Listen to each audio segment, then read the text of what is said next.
Pozdravljeni, sem Eva Kržišnik z UNICEF-a Slovenija in na tem posnetku bomo govorili o soodvisnosti integritete posameznika in družbe.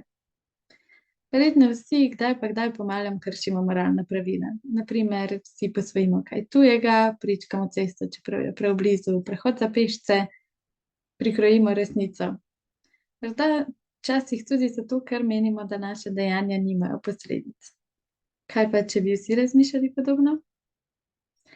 Dejanja posameznikov torej niso nepomembna, saj je vsak od nas del družine, družbe, skupnosti in širšega okolja.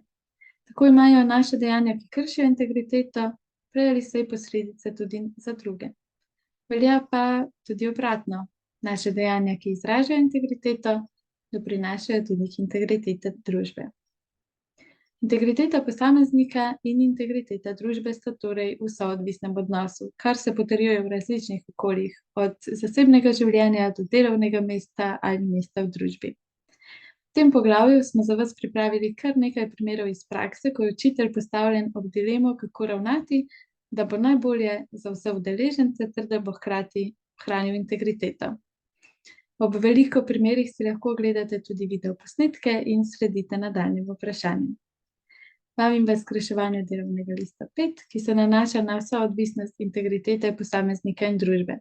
Vzemite si čas za razmislek o vseh primerih in povezavo z lastnimi izkušnjami. Ko zaključite z reševanjem, lahko pogledate še zadnji, 6. posnetek.